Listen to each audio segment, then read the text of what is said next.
Hello world, it is Thursday, October 7th, 2021, and again, just kind of an unsettled day today, which I think it's going to be most of the day. Highs, I think in the mid-70s, not real warm, but warm for October, definitely, and kind of chance of rain kind of off and on all day.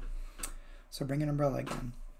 The devotion for today is entitled Overlap, and it's written by Quinn Caldwell. Quinn bases the devotion upon Psalm 65, verses 11 through 13. And it's New Revised Standard Version. You crown the year with your bounty. Your wagon tracks overflow with richness. The pastures of the wilderness overflow. The hills gird themselves with joy. The meadows clothe themselves with flocks.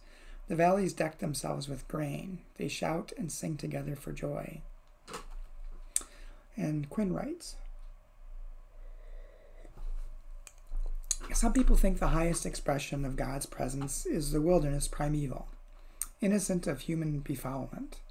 Others claim that one day when God moves to earth full time, the world will become a great city with order and harmony and beauty in a built environment that covers the globe. The psalmist isn't interested in this sort of either or, wilderness versus inner city. They're not interested in purity. They're interested in what happens when you get the mixture just right. Here's how the psalmist says you know when God is present on earth. When life springs up, even after the machines pass.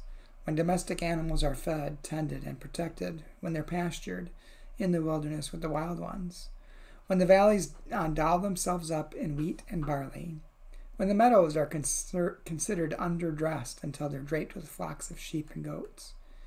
For the psalmist, the place of delight where God dwells is the part of the Venn diagram where humans and the rest of the world overlap, ingenuity and impulse, evolution and breeding, genetic drive and human wisdom, wild exuberance and careful tending, the urgencies of nature and the skill of people intertwining, no dichotomies, no hierarchies, instead, mixture, balance, instead, a garden.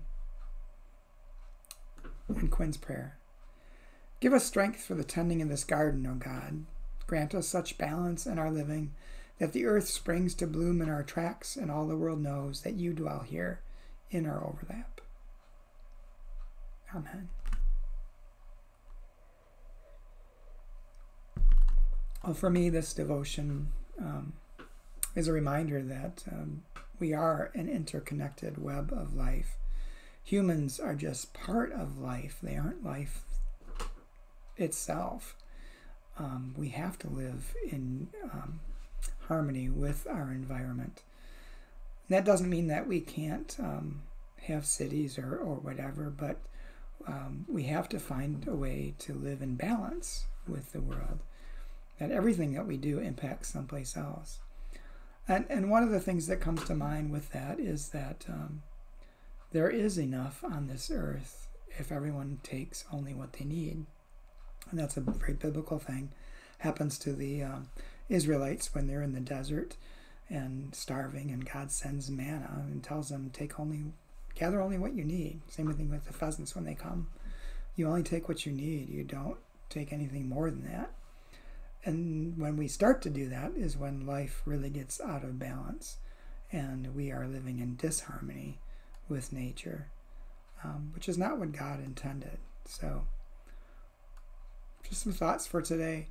I hope you have a good day, and I hope to maybe talk to you tomorrow. Tomorrow's Friday. It is my day off. It'll either be Friday or Saturday, depending upon what things I have going. And then don't forget about worship on Sunday.